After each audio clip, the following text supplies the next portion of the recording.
हाँ जी, तो स्वागत है जी सारिਆਂ ਦਾ।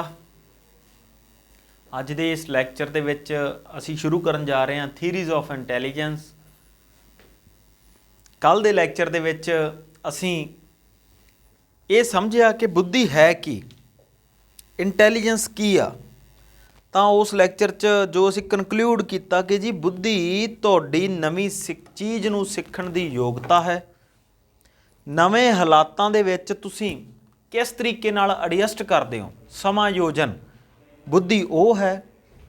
तो तुहाडी इमैजीनेशन दिमाग दे विच कल्पना शक्ति तुहाडी किन्नी का बुद्धि वो है। तो बुद्धि तीन चीज़ों ते डिपेंड करती है जी। नवीं चीज़ नूं सीखण दी योग्यता, नवे हालातां च एडजस्ट करन दी योग्यता, ते सब तो लास्ट है कि तुहाडी अबस्ट्रैक्शन।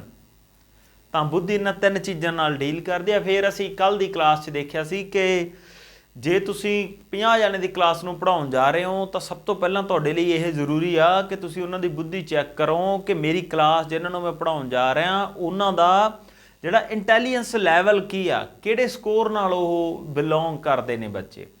ਤਾਂ ਫਿਰ ਤੁਸੀਂ ਉਹਦੇ ਲਈ ਲਾਉਂਗੇ ਇੰਟੈਲੀਜੈਂਸ ਟੈਸਟ। ਇੰਟੈਲੀਜੈਂਸ ਟੈਸਟ ਤੁਹਾਨੂੰ ਦੇਊਗਾ MA ਮੈਂਟਲ ਏਜ। फिर तुसी लगाओगे एक फॉर्मूला MA/CA गुना 100 100 ते आ जाता IQ, जिसनों असी इंटैलीजेंट कोशेंट बोलते हैं। तो फिर उस स्कोर उस IQ नूं तुसी देखोगे इंटैलीजेंस चार्ट ते तुसी जिहड़ी भी कैटागरी नूं बिलोंग कर रहे हो तुहानूं पता लग जाऊगा। तुसी जीनियस हो सकते हो, सुपीरियर हो सकते हो, एवरेज हो सकते हो, किसी भी कैटागरी नाल संबंधित तुसी हो सकते हो। ਤਾਂ ਇਹ ਸੀ ਜੀ ਜਰਨਲ ਕਨਸੈਪਟ। ਸਤਿ ਸ਼੍ਰੀ ਅਕਾਲ ਵੀ ਸਾਰਿਆਂ ਨੂੰ, ਗੁੱਡ ਆਫਟਰਨੂਨ। ਇਹ ਸੀ ਜੀ ਸਾਡਾ ਜਰਨਲ ਕਨਸੈਪਟ ਇੰਟੈਲੀਜੈਂਸ ਦਾ। ਹੁਣ ਜਰਨਲ ਕਨਸੈਪਟ ਦਾ ਮਤਲਬ ਕੀ ਹੁੰਦਾ ਕਿ ਜੋ ਆਮ ਕਨਸੈਪਟ ਆ ਜਿਹਦੇ ਨਾਲ ਸਾਰੇ ਸਹਿਮਤ ਨੇ। ਤੇ ਅੱਜ ਅਸੀਂ ਜੋ ਪੜ੍ਹਨ ਜਾ ਰਹੇ ਹਾਂ, ਜੋ ਸ਼ੁਰੂਆਤ ਕਰ ਰਹੇ ਹਾਂ, ਉਹ ਹੈ ਕਿ ਜੋ ਮਨੋਵਿਗਿਆਨੀ ਨੇ ਸਾਡੇ, ਉਹ ਇੰਟੈਲੀਜੈਂਸ ਬਾਰੇ ਕੀ ਸੋਚਦੇ ਨੇ, ਹੈ ਨਾ। ਉਹਨਾਂ ਦੇ ਅਕੋਰਡਿੰਗ ਇੰਟੈਲੀਜੈਂਸ ਕੀ ਆ। ਤਾਂ ਅੱਜ ਦੀ ਕਲਾਸ ਦੇ ਵਿੱਚ ਅਸੀਂ ਇਸ ਚੀਜ਼ ਨੂੰ ਡਿਸਕਸ ਕਰਾਂਗੇ। ਅਤੇ ਸਭ ਤੋਂ ਪਹਿਲਾਂ ਅਸੀਂ ਸ਼ੁਰੂਆਤ ਕਰਾਂਗੇ ਜੋ ਸਾਡੀ ਫਸਟ ਥਿਊਰੀ ਆ। ਅਤੇ ਇੰਟੈਲੀਜੈਂਸ ਦੀ ਸਭ ਤੋਂ ਪੁਰਾਣੀ ਥਿਊਰੀ ਮੰਨੀ ਜਾਂਦੀ ਆ, ਬਿਲਕੁਲ ਸਿੰਪਲ। ਇਹ ਹੈ ਜੀ ਸਿੰਗਲ ਫੈਕਟਰ ਥਿਊਰੀ। ਇਸ ਨੂੰ ਅਸੀਂ ਬੋਲਦੇ ਹਾਂ ਜੀ single factor theory. Single factor theory Alfred Binet ਨੇ ਥਿਊਰੀ ਦਿੱਤੀ ਹੈ ਜੀ।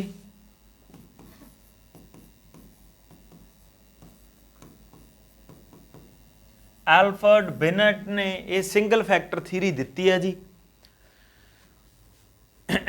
ਇਸ ਥਿਊਰੀ ਦੇ ਵਿੱਚ ਐਲਫਰਡ ਬਿਨਟ ਸਾਨੂੰ ਕੀ ਸਮਝਾਉਂਦਾ ਕਿ ਇਨਸਾਨ ਦਾ ਇੱਕ ਦਿਮਾਗ ਆ, मतलब कि इंटैलीजेंस कह लो सौखिया समझने लिए, क्योंकि स्लैंग भाषा च आपां इहनूं दिमाग ही बोलते हैं, है ना, ब्रेन कह दिंदे आ।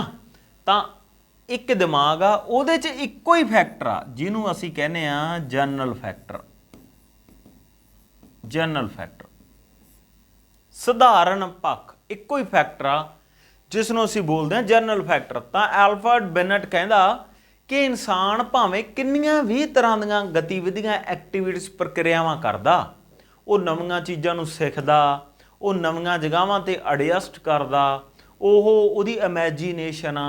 चाहे ਉਹਨੂੰ ਤੁਸੀਂ ਗੱਲ ਕਰ ਲਓ कि जो इंसान आ तुसीं देखोगे कि ਉਹਦੀ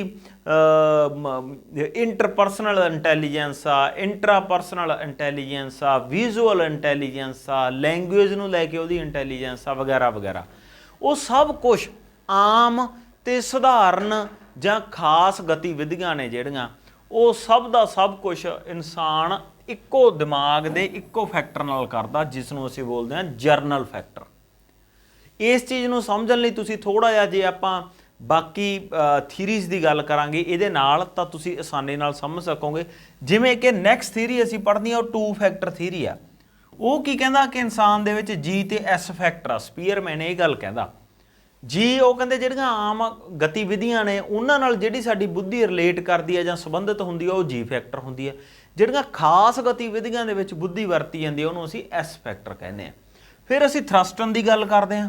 ਉਹ ਇਸ ਤਰੀਕੇ ਨਾਲ 7-8 ਤਰ੍ਹਾਂ ਦੀ ਬੁੱਧੀ ਦੀ ਗੱਲ ਕਰਦਾ ਕਿ 1 2 3 4 5 6 7 ਮਤਲਬ ਕਿ ਉਹ ਕੀ ਕਹਿੰਦਾ ਕਿ ਬੁੱਧੀ ਤਾਂ ਇੱਕ ਹੀ ਆ ਪਰ ਉਹਦੇ ਪਾਰਟਸ ਕਾਫੀ ਨੇ, ਉਹਦੇ 'ਚ ਫੈਕਟਰ ਨੇ ਕਾਫੀ, ਹਰ ਫੈਕਟਰ ਕਿਸੇ ਖਾਸ ਫੀਲਡ ਨਾਲ ਜੁੜਿਆ ਹੋਇਆ।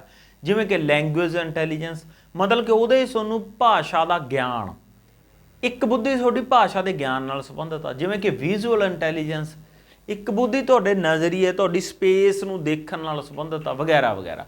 ਤਾਂ ਉਹ ਇਸ ਤਰ੍ਹਾਂ, ਤੇ ਜਿਹੜੀ ਤੁਹਾਡੀ ਸਿਲੇਬਸ 'ਚ ਮੈਂਸ਼ਨ ਕੀਤੀ ਹੋਈ ਥਿਊਰੀ ਆ ਮਲਟੀਪਲ ਇੰਟੈਲੀਜੈਂਸ ਥਿਊਰੀ ਗਾਰਡਨਰ ਦੀ, ਉਹਦੇ 'ਚ ਉਹ ਬਹੁਤ ਸਾਰੀਆਂ ਬੁੱਧੀਆਂ ਦੀ ਗੱਲ ਕਰਦਾ। ਉਹ ਕਹਿੰਦਾ ਵੀ ਇੱਕ ਬੁੱਧੀ ਦੇ ਵਿੱਚ ਆਏ ਨਹੀਂ ਕਿ ਕਈ ਸਾਰੇ ਪਾਰਟਸ ਨੇ, ਬੁੱਧੀਆਂ ਹੀ ਬਹੁਤ ਸਾਰੀਆਂ ਨੇ। ਉਹਦੇ 'ਚ ਉਹਨਾਂ ਨੇ 8-10 ਬਾਰੇ ਦੱਸਿਆ, ਬਾਕੀ ਕਹਿੰਦਾ ਮੈਂ ਲੱਭ ਰਿਹਾ ਅਜੇ। ਉਹ ਕਹਿੰਦਾ ਵੀ ਦਿਮਾਗ ਹੀ ਬਹੁਤ ਸਾਰੇ ਨੇ, ਹਰ ਦਿਮਾਗ ਕਿਸੇ ਖਾਸ ਫੀਲਡ ਨੂੰ ਡੀਲ ਕਰਦਾ, ਹਰ ਇੰਟੈਲੀਜੈਂਸ ਕਿਸੇ ਖਾਸ ਫੀਲਡ ਨੂੰ ਡੀਲ ਕਰਦੀ ਹੈ। ਚਲੋ ਇਹਨਾਂ ਦੇ ਵਿੱਚ ਤਾਂ ਅਜੇ ਆਪਾਂ ਪੜ੍ਹਨਾ ਅਗਲੀਆਂ ਥੀਰੀਜ਼ ਦੇ ਵਿੱਚ। ਇਹ ਮੈਂ ਇੱਥੇ ਤੁਹਾਡੇ ਸਾਹਮਣੇ ਤਾਂ ਲੈ ਕੇ ਆਇਆ ਕਿ ਤੁਸੀਂ ਸਿੰਗਲ ਫੈਕਟਰ ਨੂੰ ਆਸਾਨੀ ਨਾਲ ਸਮਝੋ, ਤਾਂ ਕਰਕੇ ਅਸੀਂ ਇਹਦੇ ਬੇਸ ਤੇ ਹੀ ਅਸੀਂ ਅਗਲੀਆਂ ਥੀਰੀਜ਼ ਨੂੰ ਸਮਝਾਂਗੇ। ਤਾਂ ਐਲਫਰਡ ਬਿਨਟ ਆ ਜਿਹੜੀ ਸਭ ਤੋਂ ਪੁਰਾਤਨ ਥੀਰੀ ਆ, ਇਹਦੇ 'ਚ ਸਿਰਫ ਇਹ ਕੀ ਗੱਲ ਕਰ ਰਿਹਾ, ਉਹ ਕਹਿੰਦਾ ਵੀ ਇੱਕ ਦਿਮਾਗ ਦੇ ਇੱਕੋ ਹੀ ਫੈਕਟਰ ਆ ਜਿਹਨੂੰ ਅਸੀਂ ਜਰਨਲ ਫੈਕਟਰ ਦਿੰਦੇ ਹਾਂ, ਤੇ ਜਿੰਨੀਆਂ ਵੀ ਤੁਸੀਂ ਕਿਰਿਆਵਾਂ ਕਰਦੇ ਹੋ ਜ਼ਿੰਦਗੀ ਦੇ ਵਿੱਚ ਦਿਮਾਗ ਨਾਲ ਰਿਲੇਟਡ, ਉਹ ਸਾਰੇ ਦੀਆਂ ਸਾਰੀਆਂ ਇੱਕੋ ਫੈਕਟਰ ਨਾਲ ਹੀ ਡੀਲ ਕਰਦੀਆਂ, ਜਿਹਨੂੰ ਅਸੀਂ ਜਰਨਲ ਫੈਕਟਰ ਕਹਿੰਦੇ ਹਾਂ। ਤਾਂ ਪਹਿਲੀ ਗੱਲ ਕਲੀਅਰ, ਇਹ ਜਿਹੜਾ ਫੈਕਟਰ ਆ, ਇਹ ਜਿਹੜੀ ਥੀਰੀ ਆ, ਇਹਨੂੰ ਕ੍ਰਿਟੀਸਾਈਜ਼ ਕੀਤਾ ਗਿਆ। ਸਾਡੇ ਮਨੋਵਿਗਿਆਨੀਆਂ ਨੇ, ਸਟੂਡੈਂਟਸ ਨੇ, ਸਾਈਕੋਲੋਜੀ ਦੇ ਲੋਕਾਂ ਨੇ ਇਹਨੂੰ ਮੰਨਿਆ ਹੀ ਨਹੀਂ। ਉਹ ਕਹਿੰਦੇ ਵੀ ਐਂ ਕਿਵੇਂ ਹੋ ਸਕਦਾ, ਇੰਨੇ ਤਰ੍ਹਾਂ ਦੀਆਂ ਐਕਟੀਵਿਟੀਜ਼ ਨੇ ਤੇ ਉਹਨੂੰ ਇੱਕ ਹੀ ਫੈਕਟਰ ਡੀਲ ਕਰਦਾ, ਇਹ ਤਾਂ ਹੋ ਨਹੀਂ ਸਕਦਾ। ਤਾਂ ਫਿਲਹਾਲ ਅਸੀਂ ਜਿਹੜੀ ਪਹਿਲੀ ਥੀਰੀ ਇੱਥੇ ਹੀ ਖ਼ਤਮ ਕਰਦੇ ਹਾਂ। ਇੰਨੀ ਹੀ ਇਹ ਥੀਰੀ ਆ ਕਿ ਸਿੰਗਲ ਫੈਕਟਰ ਥੀਰੀ, ਆਪਾਂ ਇਹਦੇ ਜ਼ਿਆਦਾ ਉਸ 'ਚ ਨਹੀਂ ਜਾਵਾਂਗੇ, ਕਿ ਸਿੰਗਲ ਫੈਕਟਰ ਦੀ ਗੱਲ ਕਰਦਾ। ਇਹ ਤਾਂ ਕਲੀਅਰ ਹੀ ਆ, ਸਿੰਪਲ ਹੀ ਆ, ਹੈ ਨਾ। ਜੇ ਕੋਈ ਤੁਹਾਡਾ ਇੱਥੇ ਕੁਐਸਚਨ ਹੈ ਤਾਂ ਜ਼ਰੂਰ ਦੱਸੋ। ਫਿਰ ਆਪਾਂ ਸੈਕਿੰਡ 'ਤੇ ਆਉਣੇ ਆ, ਜਿਸ ਨੂੰ ਕਿ ਅਸੀਂ 2 ਫੈਕਟਰ ਥੀਰੀ ਕਹਿੰਦੇ ਆ ਜੀ। 2 ਫੈਕਟਰ ਥੀਰੀ, ਇਹ ਥੀਰੀ ਸਪੀਅਰਮੈਨ ਨੇ ਦਿੱਤੀ ਹੈ ਜੀ। 2 ਫੈਕਟਰ ਥੀਰੀ, ਇਹਨੂੰ SG ਫੈਕਟਰ ਥੀਰੀ ਵੀ ਕਹਿ ਦਿੰਦੇ ਆ। ਮਤਲਬ ਕਿ ਸਪੈਸੀਫਿਕ ਤੇ ਜਰਨਲ ਐਸਪੈਕਟਸ ਨੇ ਜਿਹੜੇ, ਇਹ ਨਾਮ ਵੀ ਇਹਨੂੰ ਦਿੱਤਾ ਗਿਆ। ਤਾਂ ਪਹਿਲਾਂ ਤਾਂ ਪਹਿਲੀ ਕਲੀਅਰ ਆ, ਮਤਲਬ ਕਿ ਪਹਿਲੀ ਸਿੰਪਲ ਆ, ਪਰ ਤੁਸੀਂ ਕਨਸੈਪਟ ਸਮਝ ਗਏ। ਤਾਂ ਫਿਰ ਆਪਾਂ ਫਿਰ ਦੂਸਰੀ ਬਾਰੇ ਗੱਲ ਕਰਾਂਗੇ।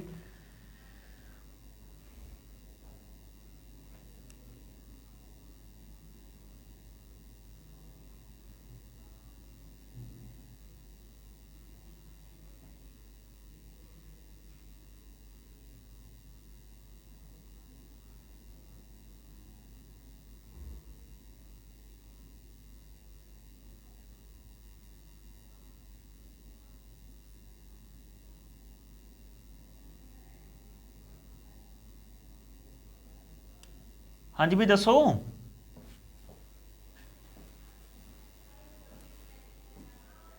ਚਲੋ ਜੀ,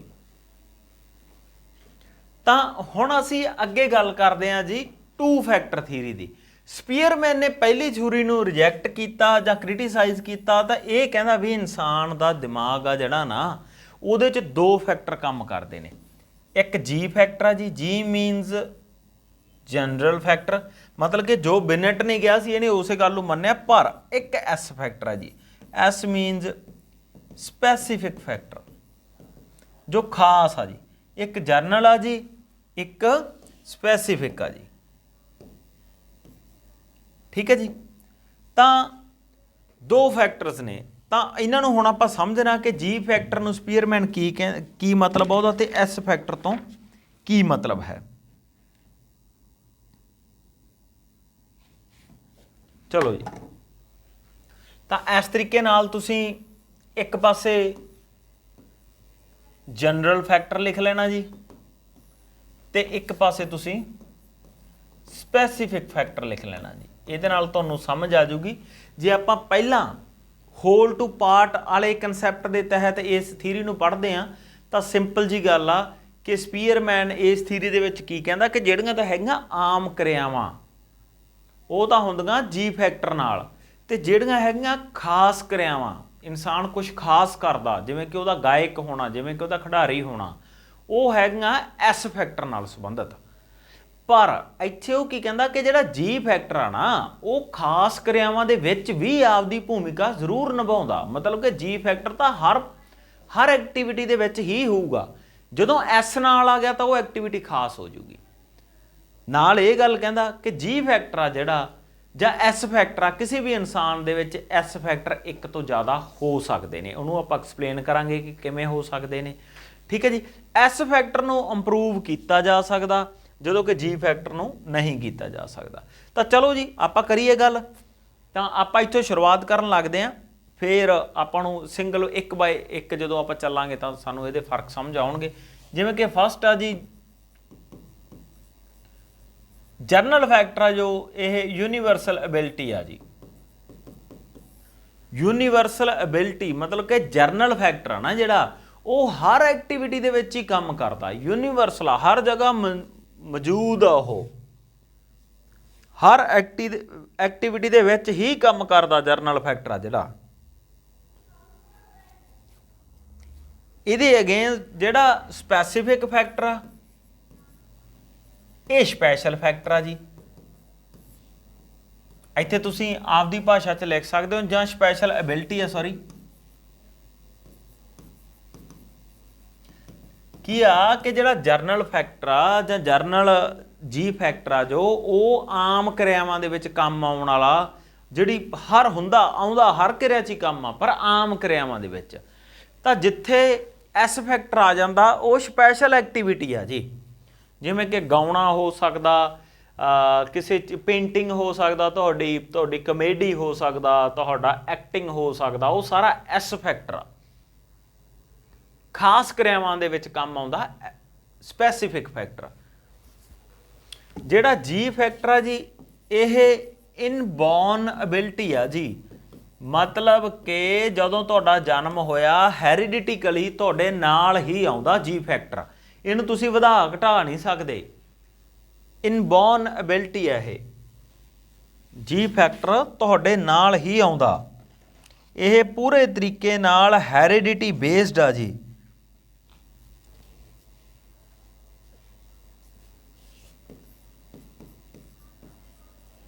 ਹੈਰੀਡਿਟੀ ਬੇਸਡ ਆ ਜੀ ਪੂਰੇ ਤਰੀਕੇ ਨਾਲ। ਇਹ ਤੁਹਾਡੇ ਨਾਲ ਹੀ ਆਉਂਦਾ ਜਨਮ ਤੋਂ ਹੀ। ਤੇ ਜਿਹੜਾ ਸਪੈਸੀਫਿਕ ਫੈਕਟਰ ਆ ਇਹਨੂੰ ਤੁਸੀਂ ਟ੍ਰੇਨਿੰਗ ਜਾਂ ਤੁਸੀਂ ਕਹ ਲਓ ਲਰਨਿੰਗ, ਇਹਨੂੰ ਇੰਪਰੂਵ ਕੀਤਾ ਜਾ ਸਕਦਾ ਜੀ। ਇਸ ਨੂੰ ਤੁਸੀਂ ਇੰਪਰੂਵ ਕਰ ਸਕਦੇ ਹੋ। ਮਤਲਬ ਕਿ ਇਹਦੇ ਤੇ ਇੱਕ ਤਰੀਕੇ ਨਾਲ ਆਪਾਂ ਇਹਨੂੰ ਸਮਝਣ ਲਈ ਕਹਿ ਸਕਦੇ ਹਾਂ ਕਿ এনवायरमेंट ਦਾ ਅਸਰ ਹੁੰਦਾ। ਜਦੋਂ ਕਿ ਜਰਨਲ ਫੈਕਟਰ ਨੂੰ ਤੁਸੀਂ ਇੰਪਰੂਵ ਨਹੀਂ ਕਰ ਸਕਦੇ, ਜਿਵੇਂ ਹੈ ਉਹ ਤਾਂ ਉਵੇਂ ਹੀ ਰਹੂ। ਸਪੈਸੀਫਿਕ ਫੈਕਟਰ ਨੂੰ ਤੁਸੀਂ ਇੰਪਰੂਵ ਕਰ ਸਕਦੇ ਹੋ।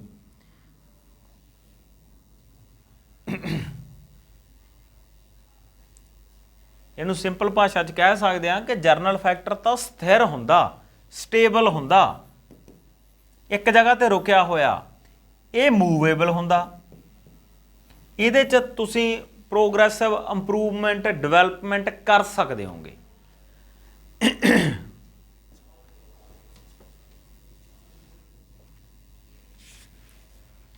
ਠੀਕ ਹੈ ਜੀ। ਇੱਥੇ এনवायरमेंट ਦਾ ਜਿਵੇਂ ਆਪਾਂ ਟ੍ਰੇਨਿੰਗ ਦੀ ਗੱਲ ਕਰ ਰਹੇ ਹਾਂ, ਆਪਾਂ ਲਰਨਿੰਗ ਇੰਪਰੂਵਮੈਂਟ ਦੀ ਗੱਲ ਕਰ ਰਹੇ ਹਾਂ, ਆਪਾਂ ਕੋਚਿੰਗ ਦੀ ਗੱਲ ਕਰ ਸਕਦੇ ਹਾਂ। ਉਹਨਾਂ ਚੀਜ਼ਾਂ ਨਾਲ ਤੁਹਾਡੇ ਐਸ ਫੈਕਟਰ ਨੂੰ ਵਧਾਇਆ ਜਾ ਸਕਦਾ, ਇੰਪਰੂਵ ਕੀਤਾ ਜਾ ਸਕਦਾ। ਠੀਕ ਹੈ ਜੀ। ਨੈਕਸਟ ਅੱਗੇ ਚੱਲਦੇ ਹਾਂ। ਯੂਜ਼ਡ ਇਨ ਐਵਰੀ ਐਕਟੀਵਿਟੀ।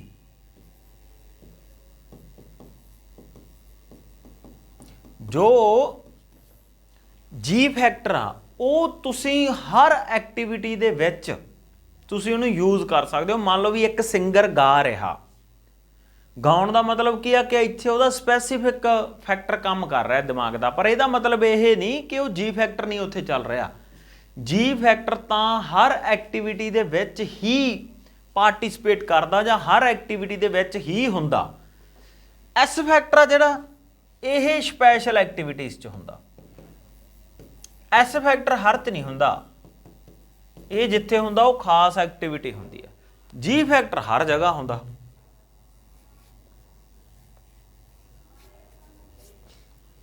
ਐਸ ਫੈਕਟਰ ਖਾਸ ਕਿਰਿਆਵਾਂ ਦੇ ਵਿੱਚ ਹੁੰਦਾ।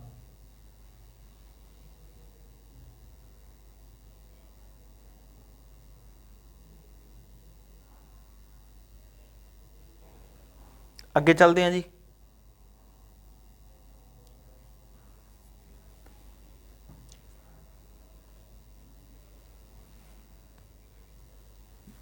ਜੀ ਫੈਕਟਰ ਆ ਜਿਹੜਾ ਉਹ ਇੱਕ ਹੀ ਹੁੰਦਾ, ਸਿੰਗਲ ਕਹਿ ਸਕਦੇ ਹੋ ਤੁਸੀਂ, ਕਿਉਂਕਿ G1 2 3 ਇਸ ਤਰ੍ਹਾਂ ਨਹੀਂ ਹੁੰਦਾ। ਐਸ ਫੈਕਟਰ ਆ ਜਿਹੜਾ ਉਹ ਮੋਰ ਦੈਨ 1 ਹੋ ਸਕਦੇ ਨੇ ਜੀ, ਜਾਂ ਮੈਨੀ ਫੈਕਟਰਸ ਕਹਿ ਸਕਦੇ ਹਾਂ ਆਪਾਂ। ਇੱਕ ਤੋਂ ਜ਼ਿਆਦਾ ਵੀ ਐਸ ਫੈਕਟਰ ਹੋ ਸਕਦੇ ਨੇ। ਜਿਵੇਂ ਕਿ ਆਪਾਂ ਐਗਜ਼ਾਮਪਲ ਅਸੀਂ ਲੈਂਦੇ ਹੁੰਦੇ ਹਾਂ, ਜਿਵੇਂ ਆਹ ਆਪਾਂ ਦਿਮਾਗ ਬਣਾ ਲਿਆ, ਇਹਦੇ 'ਚ ਜੀ ਤਾਂ ਹੈਗਾ ਹੀ ਹੈਗਾ। ਮੰਨ ਲਓ ਵੀ ਅਸੀਂ ਕਲਾਸ 'ਚ ਅੱਜ ਸਵੇਰੇ ਐਗਜ਼ਾਮਪਲ ਲੈਤੀ ਆ ਗੁਰਦਾਸ ਮਾਨ ਦੀ, ਕਿ ਜੀ ਉਹਦੇ 'ਚ ਜੀ ਫੈਕਟਰ ਤਾਂ ਉਹਦੇ 'ਚ ਵੀ ਆ, ਜੋ ਆਮ ਕਿਰਿਆਵਾਂ 'ਚ ਉਹਦਾ ਰੋਟੀ ਖਾਣਾ, ਪਾਣੀ ਪੀਣਾ, ਆਮ ਆਉਣਾ ਜਾਣਾ ਵਗੈਰਾ ਵਗੈਰਾ, ਸਿੰਪਲ ਕਿਰਿਆਵਾਂ ਦੇ ਵਿੱਚ ਜੀ ਫੈਕਟਰ ਤਾਂ ਭਾਗ ਲੈਂਦਾ ਹੀ ਲੈਂਦਾ। ਪਰ ਇਹਦੇ ਤੋਂ ਬਿਨਾ ਉਹ ਅੱਛਾ ਸਿੰਗਰ ਆ, S1 ਹੋ ਗਿਆ, ਪਲੱਸ ਉਹ ਅੱਛਾ ਲਿਖਾਰੀ ਵੀ ਆ, S1 ਮਤਲਬ ਕਿ S+S1 2 S ਹੋ ਗਏ, ਪਲੱਸ ਉਹ ਅੱਛਾ ਡਾਂਸਰ ਵੀ ਆ, ਪਰਫਾਰਮ ਅੱਛਾ ਕਰਦਾ, 3 ਹੋ ਗਏ ਜੀ, ਪਲੱਸ S3 ਉਹ ਅੱਛਾ ਐਕਟਰ ਵੀ ਆ। ਤਾਂ ਦੇਖੋ ਤੁਸੀਂ ਇੱਕੋ ਬੰਦੇ 'ਚ S ਕਿੰਨੇ ਨੇ, ਮਤਲਬ ਕਿ ਇਹ ਸਾਡੇ ਆਮ ਹੀ ਸਿੰਗਰਸ ਦੀ ਗੱਲ ਕਰ ਲਓ ਤੁਸੀਂ, ਬਹੁਤ ਸਾਰਾ ਤੁਹਾਨੂੰ ਅਕਸਰ ਮਿਲ ਜੂਗਾ ਕਿ ਗਾਉਂਦੇ ਵੀ ਆਪ ਨੇ, ਲਿਖ ਵੀ ਰਹੇ ਨੇ, ਪਰਫਾਰਮ ਐਕਟਿੰਗ ਵੀ ਕਰ ਰਹੇ ਨੇ। ਤਾਂ ਇੱਕ ਬੰਦੇ 'ਚ ਇੰਨੀਆਂ ਸਾਰੀਆਂ ਖਾਸ ਐਕਟੀਵਿਟੀਜ਼ ਹੋ ਸਕਦੀਆਂ। ਜੀ ਫੈਕਟਰ ਤਾਂ ਹੁੰਦਾ ਇੱਕ ਹੀ, ਪਰ ਇੱਕ ਇਨਸਾਨ ਦੇ ਵਿੱਚ ਇੱਕ ਤੋਂ ਜ਼ਿਆਦਾ ਐਸ ਫੈਕਟਰ ਹੋ ਸਕਦੇ ਨੇ, ਜਾਂ ਹੋ ਸਕਦਾ ਸਿਰਫ ਇੱਕ ਫੈਕਟਰ ਇੱਕ ਹੀ ਐਸ ਹੋਵੇ, ਮੰਨ ਲਓ ਇਕੱਲਾ ਗਾਉਂਦਾ ਹੀ ਉਹ, ਪਰ ਇੱਕ ਤੋਂ ਜ਼ਿਆਦਾ ਹੋ ਸਕਦੇ ਨੇ। ਅਸੀਂ ਇਸ ਚੀਜ਼ ਤੋਂ ਇਨਕਾਰੀ ਨਹੀਂ, ਠੀਕ ਹੈ ਜੀ।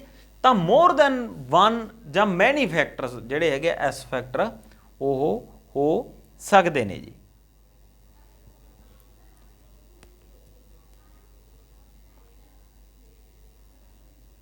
ਗੱਲ ਸਮਝ ਗਏ ਵੀ? ਇੱਥੋਂ ਕੋਈ ਤੁਹਾਡਾ ਸਵਾਲ ਹੋਵੇ?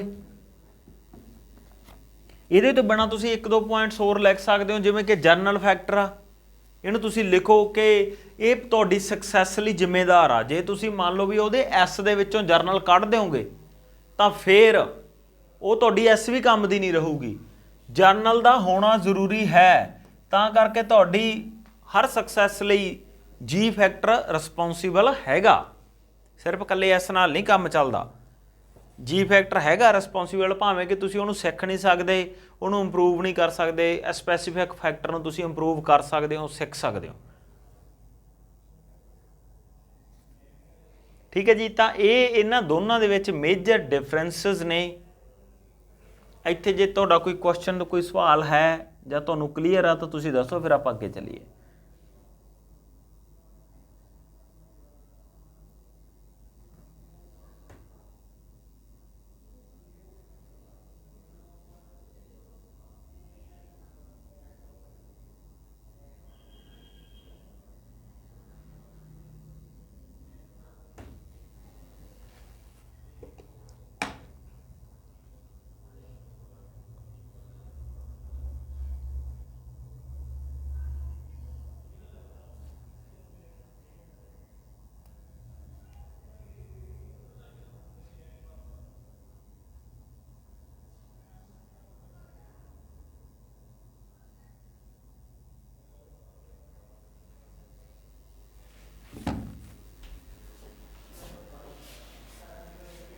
ਹਾਂਜੀ ਬਾਈ, ਕਲੀਅਰ ਹੈ ਜੀ? ਚਲੋ ਜੀ, ਇੱਥੇ ਹੁਣ ਜਦੋਂ 2 ਫੈਕਟਰਸ ਦੀ ਗੱਲ ਕੀਤੀ ਗਈ ਤਾਂ ਸਪੀਅਰਮੈਨ ਨੂੰ ਵੀ ਕ੍ਰਿਟੀਸਾਈਜ਼ ਕੀਤਾ ਗਿਆ। ਇੱਥੇ ਸਪੀਅਰਮੈਨ ਨੂੰ ਵੀ ਕ੍ਰਿਟੀਸਾਈਜ਼ ਕੀਤਾ ਗਿਆ, ਕਿਹੜੇ ਬੇਸ ਤੇ? ਕਿ ਉਹਨੇ ਤਾਂ ਜਾਂ ਤਾਂ ਆਮ ਜਮਾਂ ਹੀ ਆਮ ਫੈਕਟਰ ਦੇਤਾ ਜੀ, ਤੇ ਜਾਂ ਫਿਰ ਉਹਨੇ ਬਿਲਕੁਲ ਹੀ ਖਾਸ ਫੈਕਟਰ ਦੇਤਾ।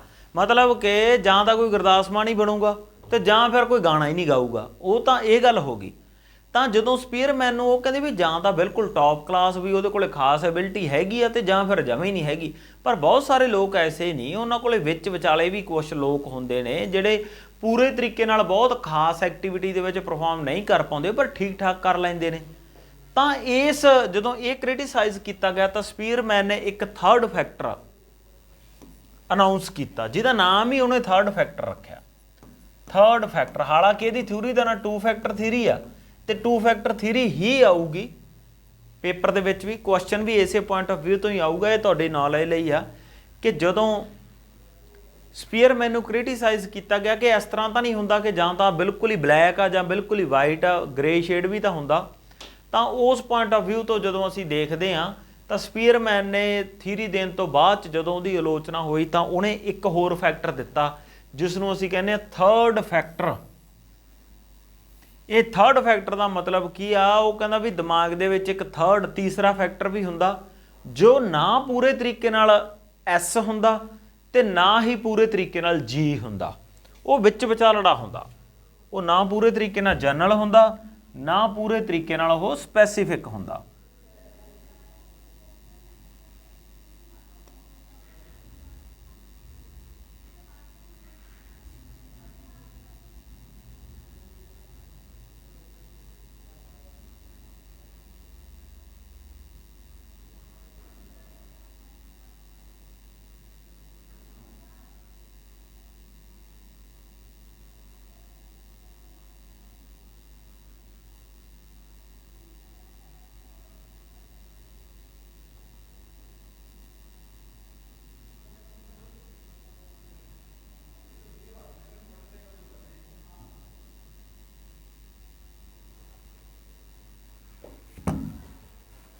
ਠੀਕ ਹੈ ਜੀ। ਤਾਂ ਥਰਡ ਫੈਕਟਰ ਉਹ ਫੈਕਟਰ ਜਿਸ ਦੇ ਵਿੱਚ ਨਾ ਜੀ ਤੇ ਨਾ ਐਸ। ਤਾਂ ਆਈ ਹੋਪ ਤੁਸੀਂ ਇਸ ਚੀਜ਼ ਨੂੰ ਸਮਝ ਗਏ ਹੋਵੋਗੇ।